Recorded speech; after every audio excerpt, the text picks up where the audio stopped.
আমি ব্যক্তিগতভাবে বিশ্বাস করি মঞ্জু পেশাদারিত্ব নিয়ে খুব একটা প্রশ্ন তোলার সুযোগ নেই। আমি বারেই বলছি যে অভিযোগটা উঠেছে সেটা অত্যন্ত গুরুতর একটি অভিযোগ। বিডি ক্রিক টাইমের এই আয়োজনে সবাইকে স্বাগত জানাচ্ছি। আমি জাহিদ চৌধুরী কানাডা থেকে। আমার সাথে যোগ দিয়েছেন দেশের বাইরে আছেন বাংলাদেশ ক্রিকেট বোর্ডের উইমেন্স উইং এর সাবেক চেয়ারম্যান শফিউল আলম চৌধুরী নাদেল। তো উনি দেশের বাইরে আছেন। আমরা এখন কথা বলবো যেহেতু বাংলাদেশ ক্রিকেটের গতকালকে এক প্রকার একটা বড় ইস্যু এসেছে সামনে এবং অনেকগুলো অভিযোগ তার বিরুদ্ধেও আসছে। আমরা এখন এই বিষয় নিয়ে ওনার বক্তব্য জানার চেষ্টা করব। নাদেল ভাই, কেমন আছেন আপনি? আছি, ভালো আছি। জাহেদ, আপনি কেমন আছেন? জি, আছি আলহামদুলিল্লাহ। অনেকদিন পর ক্রিকেট নিয়ে আলোচনায়। হ্যাঁ, অনেকদিন পর। আলোচনাটা ইতিবাচক হলে মনে হয় একটু ভালো হতো, তাই না? আসলে প্রসঙ্গটা যেহেতু উঠেছে আমার মনে হয় এই বিষয়টা আমরা যারা ওই সময়টায় ছিলাম আমাদের মিডিয়ার সামনে কথা বলা উচিত, যাতে করে বিষয়টা একটা পরিষ্কার চিত্র আমরা দেশের মানুষের কাছে বা আমাদের ক্রীড়ামোদীদের কাছে আমরা দিতে পারি। ওকে, নাদের ভাই একটু শুরুতেই যেহেতু একটা অভিযোগ আপনার বিরুদ্ধে আসছে সরাসরি, আপনাকে জানারা কয়েকবার জানিয়েছে এবং আপনি সাময়িক সমাধান করে দিয়েছেন একদিন বা 2 দিনের জন্য। আসলে ওটা কি ছিল? দেখুন, অভিযোগটা এসেছে মঞ্জুর বিরুদ্ধে। প্রথমত মূল অভিযোগটাই মঞ্জুর বিরুদ্ধে। মঞ্জুকে আমরা ক্রিকেট বোর্ড ওমেন্স উইং-এ আমরা ম্যানেজার হিসেবে তাকে দায়িত্ব দিয়েছিলাম। সিলেক্টর হিসেবেও তিনি ছিলেন এবং বেশ কিছুদিন তিনি ওমেন্স উইং-এর জন্য কাজ করেছেন। আমি ব্যক্তিগতভাবে বিশ্বাস করি মঞ্জু পেশাদারিত্ব নিয়ে খুব একটা প্রশ্ন তোলার সুযোগ নেই। তিনি তার যখন দায়িত্ব পালন করেছেন, তিনি শুধু জাহানারা নয়, আরো অন্যান্য কয়েকজন খেলোয়াড় এবং আমাদের কোচিং স্টাফ তারাও যেটা বলেছেন, মঞ্জু তিনি তার নিয়মবর্তিতা বা পেশাদারিত্ব বা তিনি তার যেভাবে চান, তিনি প্রত্যেকটি খেলোয়াড়কে একটি কঠিন পরিস্থিতির মধ্যে দিয়ে, কঠিন বলতে এটা যে অনুশীলনে তারা কেউ ফাঁকি দিতে পারবেন না, তাদের ডায়েট চার্ট বা তারা বাড়িতে গেলে কি খাচ্ছেন, তারা কোনো প্র্যাকটিসের সঙ্গে আছেন কিনা, এই বিষয়গুলো অত্যন্ত তিনি নিবিড়ভাবে তিনি খেয়াল করতেন, নির্দেশনা দিতেন এবং কখনো তিনি এই কারণে অনেক প্লেয়ার বা কোচিং স্টাফও আমাকে যেটা বলেছেন যে তিনি যেভাবে শাসন করতেন সেটা আসলে আমাদের স্বাভাবিক নিয়মের চেয়ে একটু কঠিনভাবে তিনি করতেন। এই অভিযোগটা ছিল এবং আমরা মঞ্জুর সঙ্গে এই বিষয়টা নিয়ে কথা বলেছি এবং এই যে অভিযোগটা এসেছে এবং বলা হয়েছে যে আজকে আমাদের মধ্যে নেই, আমাদের ক্রিকেট বোর্ডে তৌহিদ ছিলেন, অত্যন্ত সজ্জন মানুষ, তিনি দুরারোগ্য একটি ব্যাধিতে আক্রান্ত হয়ে মৃত্যুবরণ করেছেন, তার নামটি এসেছে। দেখুন, একজন মৃত মানুষ তিনি তো আজকে জবাব দিতে পারবেন না এবং তার নামে সরাসরি কোনো অভিযোগটা নেই, তার পক্ষ হয়ে আরেকজন কিছু বলেছেন। তো এই কারণে এই বিষয়টা কিন্তু আসলে ওই মৃত ব্যক্তি তিনি তো জবাব দিতে পারবেন না। আমি মনে করি সেই সময়টায় আমরা যারা ছিলাম আমাদের এই প্রসঙ্গটা নিয়ে কথা বলা উচিত এবং ওই সময়টার পুরো ওমেন্স উইং এর সবার বিরুদ্ধে কিন্তু কমপ্লেন, আর আমাকে অবহিত করা হয়েছে। কি অবহিত করা হয়েছে? আমাকে বলা হয়েছে যে মঞ্জু তার সঙ্গে ভালো আচরণ করেন না, তাকে খুব কড়া শাসনের মধ্যে রাখেন বা টিমের বাইরে দিতে চাচ্ছেন, পারফরমেন্স বা ফিটনেস নিয়ে কথা বলেন। তো এগুলা সিলেক্টর বা ম্যানেজার তিনি তো এই বিষয়গুলো দেখভাল করার জন্যই আছেন এবং আপনাকে রেজাল্ট যদি বের করে আনতে হয়, ফিটনেসটা খুবই গুরুত্বপূর্ণ একটা বিষয়।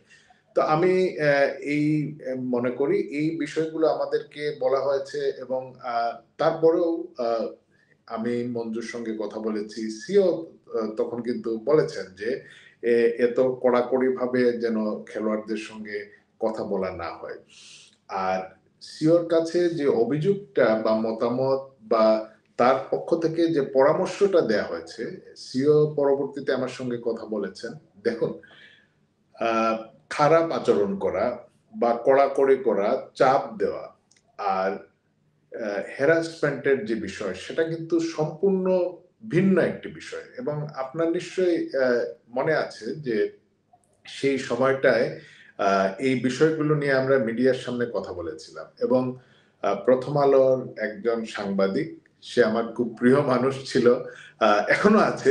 সে কিন্তু আমাকে মিসকোট করে সংবাদ ছেপেছিল এবং প্রথম আলোর মতো একটি পত্রিকায় এইভাবে আহ, নিজেদের মন গড়া সংবাদ ছাপাটা, আসলে আমি তাৎক্ষণিকভাবে তাদের সঙ্গে কথা বলেছিলাম যে আমি কি বলেছি। আমি বলেছিলাম যে সাংবাদিকরা কিছু বিষয় এমন স্পর্শকাতর জানতে চেয়েছেন এবং মেসেজ আমাকে দিয়েছেন, সেটা আমার মোবাইলে আছে।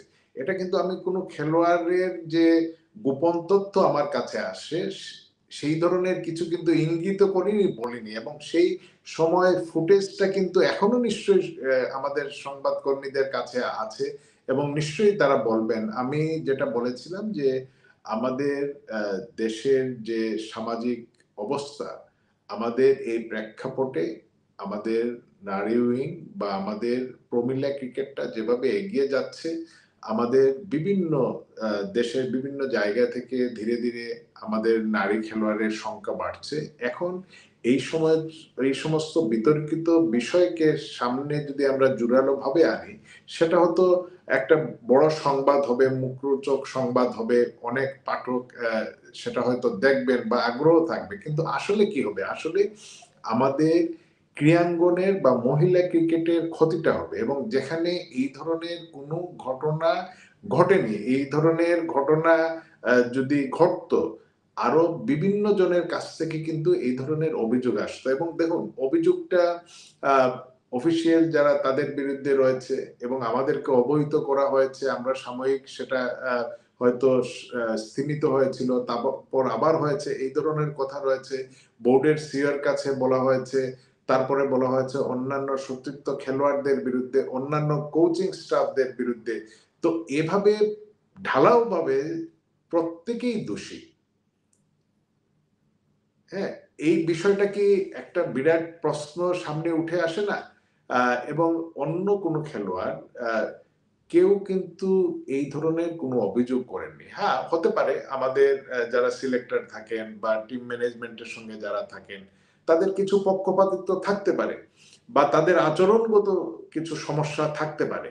সেটা এক ধরনের বিষয়। কিন্তু শুধুমাত্র অ্যাটেনশন সিক করার জন্য বা একটা রাগ, ক্ষোভ, অভিমান থেকে এই ধরনের একটা অভিযোগ নিয়ে আসাটা, আমি মনে করি এটা কোনো খেলোয়াড় সুলভ আচরণ নয় এবং বিশেষ করে যারা আমাদের এই দেশকে এত দীর্ঘদিন ধরে তাদের মেধা পরিশ্রম দিয়ে তারা সেবা করে যাচ্ছেন, ক্রিকেটের জন্য কাজ করে যাচ্ছেন এবং এই মুহূর্তে আমাদের নারী ক্রিকেট কিন্তু যে যতটুকু এগিয়েছে, তাদের সুযোগ সুবিধা ফেসিলিটি বোর্ডের থেকে যতটুকু দেয়া হচ্ছে, তো এই যে স্কুল পর্যায়ে আমাদের নারী ক্রিকেটকে আমরা পৌঁছে দেওয়ার চেষ্টা করেছিলাম, এখন নিশ্চয়ই সেটা আরো ব্যাপ্তিটা আরো বাড়বে। এই পর্যায়ে এই ধরনের একটি বিতর্ককে সামনে নিয়ে আসা, এটা আমাদের ক্রিকেটের জন্য অবশ্যই ক্ষতির কারণ হবে এবং আমি নির্দ্বিধায় বলতে চাই যে যেহেতু অভিযোগটা এসেছে, এখন যারা বোর্ডে আছেন তারা পুঙ্খানুপুঙ্খভাবে এই বিষয়টি তারা তদন্ত করুন এবং আমি মনে করি এখন বোর্ডের যারা দায়িত্বে আছেন তাদেরকে অবশ্যই এই বিষয়টা মানুষের কাছে, মিডিয়ার কাছে খুব পরিষ্কারভাবে তুলে ধরা উচিত এবং যে অভিযোগটি এসেছে সেই অভিযোগটা যদি সত্যতা পাওয়া যায়, তাহলে অবশ্যই আইনগত ব্যবস্থা নিতে হবে। আর এই অভিযোগের সত্যতা যদি প্রমাণ করা না যায়, আমি মনে করি ক্রীড়াঙ্গনের সঙ্গে যুক্ত আমাদের অফিসিয়াল কোচ এবং অন্যান্য খেলোয়াড়দেরকে বা বোর্ডকে সাধারণ মানুষের কাছে এই প্রশ্নবিদ্ধ করাটা উদ্দেশ্যমূলক এবং অবশ্যই এই বিষয়েও ক্রিকেট বোর্ডকে একটি কার্যকরী সিদ্ধান্ত গ্রহণ করতে হবে। ওকে, নাদের ভাই, হ্যাঁ, বুঝতে পারলাম। অলরেডি বাংলাদেশ ক্রিকেট বোর্ড একটা তদন্ত কমিটি গঠন করেছে। যেটা বলা হয়েছে যে খুব শিগগিরই তারা তদন্ত শেষ করে এটার প্রতিবেদন দিবে। কিন্তু আমার প্রশ্ন হচ্ছে, নাদের ভাই, জাহানারা বাংলাদেশ দলের প্রায় ওনার বক্তব্য অনুযায়ী প্রায় ১৬ বছর সার্ভিস দিয়েছেন। তো উনি বারে, বারে কিন্তু মেনশন করেছে যে এই বিষয়গুলো ক্রিকেট বোর্ডকে লিখিত জানানো হয়েছে, ইনক্লুডিং ইউ। আপনি যেটা বলেছেন যে আপনাকে বলার পরে আপনি ১ দিন ২ দিনের জন্য আ আ এটা সমাধান করে দিতেন। আদৌ এটার কি সত্যতা আছেন? উনি কি জানারা কি এই ধরনের কোনো কিছু আপনাকে ইনফর্ম করেছিলেন ওই সময়ে? না, হ্যারাসমেন্ট এর বিষয়ে আমার সঙ্গে কোনো আ আমাকে কোনোভাবেই বলা হয়নি।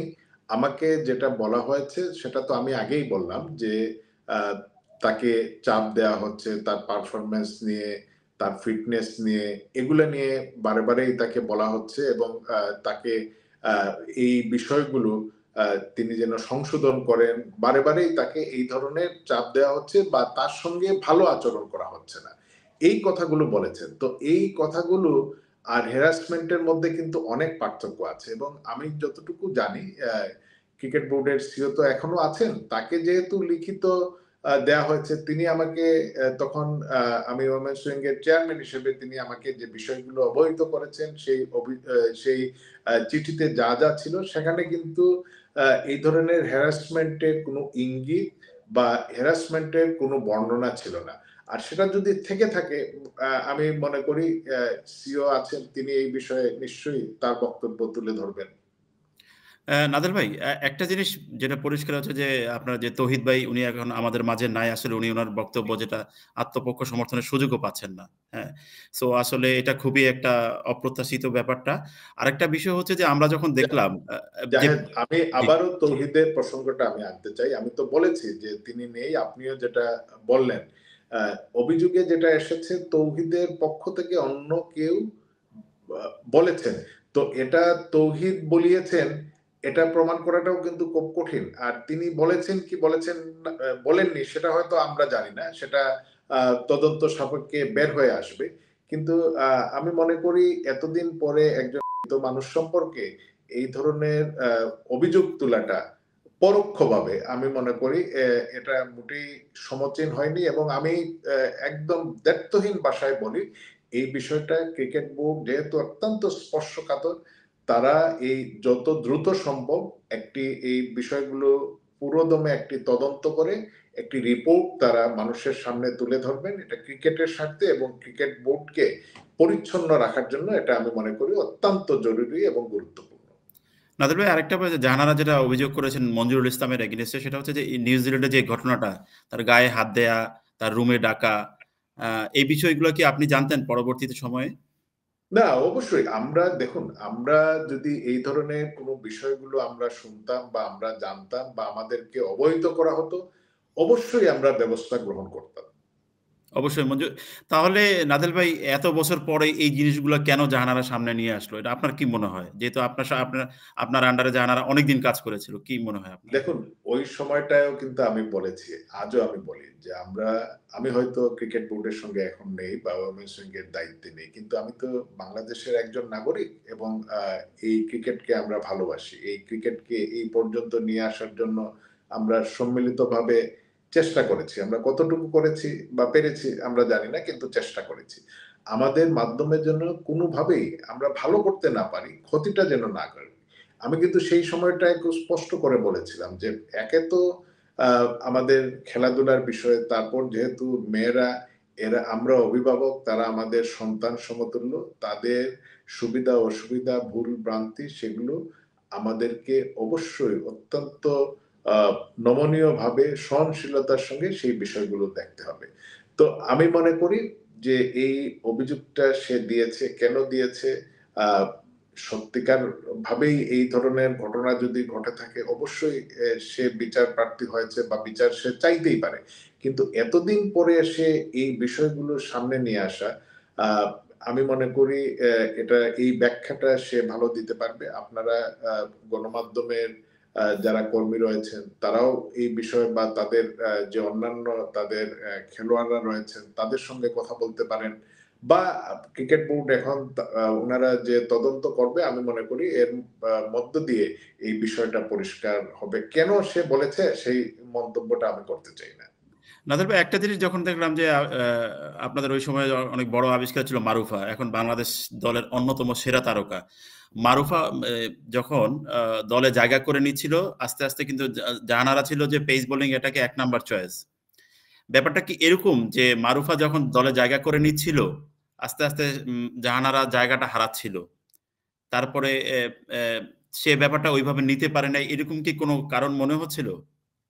দেখুন, আমাদের ছেলেদের খেলা হোক বা মেয়েদের খেলা হোক বা যেকোনো ধরনের ডিসিপ্লিনে পুরাতন যারা থাকেন তারা কিন্তু একটা পর্যায় পর্যন্ত ব্যাটন তাদের হাতে থাকে। তারা টিমকে বা সেই ডিসিপ্লিনকে একটা জায়গায় পৌঁছায় দেন। তার পরবর্তীতে যারা আসেন তারা কিন্তু আরো এগিয়ে নিয়ে যান। তো নতুনকে তো স্থান করে দিতেই হয়। পুরাতন যারা থাকেন তাদেরকে একসময় সরে যেতে হয়। তো এটা হয়তো সবাই সহজভাবে মেনে নিতে পারে না। বাস্তবতা তো অনেক সময় খুব রূঢ় হয়, কঠিন হয়। তো আমি মনে করি আ এই বিষয়টা এই ধরনের কিছু হয়েছে বা হতে পারে সেটাও আমি বলতে চাই না। তবে নিঃসন্দেহে তার কোনো অভিমান আছে। এই অভিমান থেকেই আমি মনে করি এই কথাগুলো বলেছে এবং সে যেভাবে মিডিয়ার সামনে এসে কথা বলেছে, আ আমি মনে করি যে মানুষজন স্বাভাবিকভাবেই তার এই সে যে অ্যাপিলটা করেছে, যে কথাগুলো বলেছে sympathize হবে এবং আমি এ বারেই যে কথাটি বলতে চাচ্ছি পুনরাবৃত্তি হয়ে যাচ্ছে, এই বিষয়টি জাতির সামনে ক্রিকেট বোর্ডের খুব জরুরি ভিত্তিতে আমি মনে করি পরিষ্কার করাটা প্রয়োজন। ওকে। আম এম নাদিল ভাই, এটা তো গেল এক জাহানারার। এর বাইরে আপনি তো লম্বা সময়, আমার মনে হয় প্রায় ৪-৫ বছর আপনি এই দায়িত্বে ছিলেন। মানে কোন ধরনের হ্যারাসমেন্ট এর কি অভিযোগ আপনার কাছে এসেছিল? না, অবশ্যই না। কোন ধরনের হ্যারাসমেন্ট এর কোন আ অভিযোগ ছিল না। যদিও আমি নিয়মিতই আমাদের যখন কোন ট্যুর হতো বা আমাদের ক্যাম্প হতো তাদের সঙ্গে বসেছি এবং আমি বলতাম যে কোন ধরনের কোন অসুবিধা হলে, সমস্যা হলে তোমরা যেকোনো সময় আমাকে মেসেজ দিতে পারো, ফোন দিতে পারো। আ এই ধরনের একটি সম্পর্ক খেলোয়াড়দের সঙ্গে ছিল। ম্যানেজমেন্টের সঙ্গে তো আমাদের সবসময় যোগাযোগ হতই। তো এই ধরনের অভিযোগ আসলে কখনোই পাইনি এবং আমি মনে করি আ অতীতেও বা এখনো বা ভবিষ্যতেও শুধু ক্রিকেট বোর্ড নয়, অন্য ডিসিপ্লিনের যারা দায়িত্বশীল রয়েছেন আ এই ধরনের বিষয়ে উদাসীনতা, গাফলতি বা অবহেলা করার কোনো সুযোগ নেই এবং আমাদের সময় সেটা তো মোটেই হয়নি এবং এই ব্যাপারে আমরা জিরো টলারেন্স এ ছিলাম। সেটা আমি দায়িত্বহীন ভাষায় বলতে পারি। নাদির ভাই, দায়িত্ব নিয়ে জাহানারা বলতে যেটা পারি। হ্যাঁ, জাহানারা যেটা বলতেছে যে তার মূল ঘটনাটা ছিল যে নিউজিল্যান্ডে আই থিংক ২০২২ বিশ্বকাপের সময়। তো ওই সময় কি আপনি আমাদের যতটুকু মনে পড়ে আপনি গিয়েছিলেন, নিউজিল্যান্ডে গিয়েছিলেন। হ্যাঁ, আমি গিয়েছিলাম। তখন নিশ্চয়ই মনে আছে যে করোনার সময়টা করোনা কিন্তু কালীন সময়েই গিয়েছিলাম। তো সেখানে এই ধরনের কোনো অভিযোগ আ জানার কাছ থেকে বা আমাদের টিমের অন্যান্য কোনো খেলোয়াড়দের কাছ থেকে আমি পাইনি। ওকে।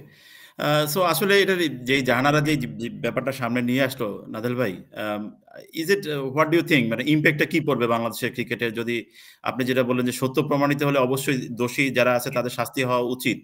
আর যদি যেটা সত্য প্রমাণ না হয়, তাহলে তো নিশ্চয়ই একটা বড় ইমপ্যাক্ট পড়বে। বা আর কি হওয়া উচিত বলে মনে করেন আপনি? আ যাই হোক না কেন, আমি বারেই বলব যে ক্রিকেট বোর্ডে এখন যারা দায়িত্বে আছেন, উনারা এই বিষয়টি তদন্ত করে অবশ্যই উনারা খুব দ্রুত যত দ্রুত তারা আ আমাদের দেশের মানুষের সামনে, গণমাধ্যমের সামনে এই বিষয়টা এবং সত্যতা বা এই ঘটনার বিষয়টা তারা তুলে ধরবেন। আমাদের ড্যামেজ যতটুকু হওয়ার সেটা তো হয়েছে। যাতে সেটা আর বেশি না হয় সেইজন্য কোনোভাবেই কালক্ষেপণ করার কোনো সুযোগ নেই এবং এখন ফাহিম ভাই তো উনিও কিন্তু ওমেন্স উইং এর সঙ্গে জড়িত ছিলেন। তিনি যেহেতু এখন ক্রিকেট বোর্ডের ডাইরেক্টর হিসেবে আছেন, আমি মনে করি উনারা অবশ্যই এই বিষয়টা যথাযথভাবে এবং গুরুত্ব দিয়ে এবং দ্রুততার সঙ্গে এই বিষয়টার যাতে একটা নিষ্পত্তি হয় বা মানুষ জানতে পারে আসলেই কি ঘটেছিল, সেই উদ্যোগটা উনারা অবশ্যই গ্রহণ করেছেন এবং সেটা করবেন। নাদের ভাই তো গেল ন্যাশনাল টিমের। এর বাইরে জাহানারা আরেকটা ওই মানে অভিযোগ আনার চেষ্টা করেছেন। সেটা হচ্ছে যে ফার্স্ট ডিভিশনের একটা মেয়ে তাকে বারবার ইয়ে করা হয়েছে যে অফিসিয়াল দ্বারা নিগৃহীত করার চেষ্টা করা হয়েছিল। সো ওই বিষয়েও কি আপনারা কি ন্যাশনাল টিমের বাইরে বাকি টিমগুলা বা বাকি লিগের বিষয়ে কি আপনারা কি এই বিষয়ে নজর থাকতো আপনাদের? বোর্ড তো আসলে সব খেলোয়াড়দের জন্য শুধু যে ন্যাশনাল টিম বা ক্লাবদের পক্ষে এমন নয়, খেলোয়াড়দেরকেও কিন্তু প্রোটেকশন দেওয়া ক্রিকেট বোর্ডের দায়িত্ব এবং ক্রিকেট বোর্ড সেটা করে গিয়েছে। খেলোয়াড়দের বিভিন্ন ধরনের ব্যক্তিগত সুবিধা অসুবিধা, তাদের রোগ বা অন্যান্য কোনো প্রয়োজনেও কিন্তু ক্রিকেট বোর্ড তাদের জন্য এগিয়ে গিয়েছে, সেটা ছেলে হোক আর মেয়ে হোক। তো এই জায়গায় যদি ক্রিকেট বোর্ডের কাছে সুনির্দিষ্টভাবে কেউ কোনো অভিযোগ দিতেন, তাহলে অবশ্যই এই বিষয়টি ক্রিকেট বোর্ড যথাযথভাবে গুরুত্ব দিয়ে দেখতেন। যেহেতু এই ধরনের কোনো অভিযোগ আমাদের দায়িত্ব পালনকালীন সময়ে পাইনি, অতএব আমি এই বিষয়টা যেহেতু আমরা জানি না, এই বিষয়ে কোনো মন্তব্য করতে চাই না। আরেকটা বিষয় হচ্ছে যে নাদেল ভাই স্পেশালি তৌহিদ ভাইয়ের বিষয়টা যে মঞ্জু ভাই এখন আমাদের মাঝে আছেন। উনি উনার আত্মপক্ষ সমর্থনের সুযোগ পাবেন। তৌহিদ ভাইয়ের যেটা ভায়া উঠেছে যে বাবু, আ সরফরাজ বাবু, আ উনিও আ এখনো আছেন। তো উনাদের বক্তব্য প্রকাশের বা আত্মপক্ষ সমর্থনের সুযোগ আছে। কিন্তু তৌহিদ ভাই উনার একটা ফ্যামিলি আছে বাংলাদেশের প্রেক্ষাপটে সামাজিক যে এটা তো একটা বাজে ইমপ্যাক্ট পড়তেছে। একটা মৃত মানুষকে নিয়ে এইভাবে কথা বলা। দেখুন, আপনিও তৌহিদের সঙ্গে কাজ করেছেন। আমরা ক্রিকেট বোর্ডে যারা ছিলাম, আমরা সবাই জানি অত্যন্ত সজ্জন মানুষ, ভদ্র মানুষ। তার কমিউনিকেশন স্কিল খুবই ভালো ছিল।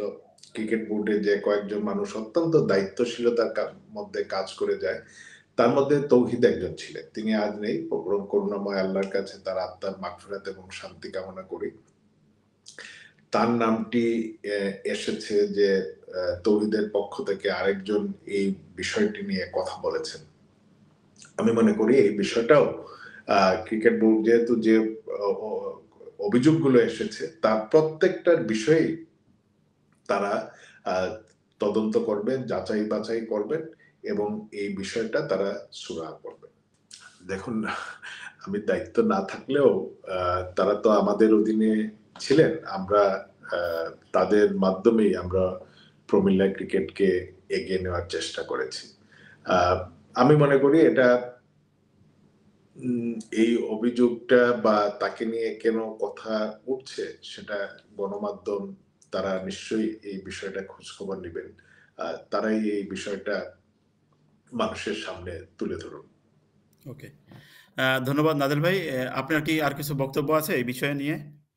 না, আমি পুনরাবৃত্তি হবে। আমি বারেই বলছি যে অভিযোগটা উঠেছে সেটা অত্যন্ত গুরুতর একটি অভিযোগ এবং আপনি দেখবেন আগামীকাল বাংলাদেশের সামাজিক যোগাযোগ মাধ্যমে কেউ বুঝুক না বাজুক, জানুক না জানুক বিভিন্ন ধরনের গল্প এগুলো নিয়ে চলবে এবং বিভিন্ন জন মানে কে কার আগে ফেসবুকে এই বিষয়টা দিবেন এবং তিনি একদম আ খুব সচেতন বা নারীবাদী সাজার চেষ্টা এই প্রতিযোগিতা কিন্তু শুরু হয়ে গিয়েছে। সেটা সামাজিক যোগাযোগ মাধ্যমে হবে, মিডিয়ায় যেহেতু এটা একটা মুখরোচক বিষয়, এই বিষয়গুলো কিন্তু আপনি অন্য আর ১০ টা বিষয়ের চেয়ে আগ্রহটা বেশি থাকবে।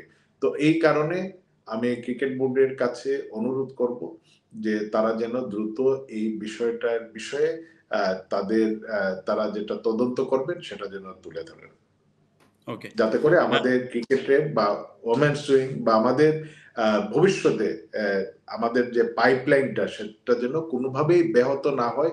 কোনোভাবেই চাপ বা এই যে আমাদের দেশের যে আ ধর্মীয় মূল্যবোধ, আমাদের পারিবারিক মূল্যবোধ, সামাজিক যে মূল্যবোধ এ এগুলার তো কারণে আমাদের কিন্তু এই সমস্ত বিষয়ে যদি সামনে চলে আসে বা এই বিষয়গুলো যদি সুরাহা না হয় তাহলে আমাদের পাইপলাইনটা ক্ষতিগ্রস্ত হবে।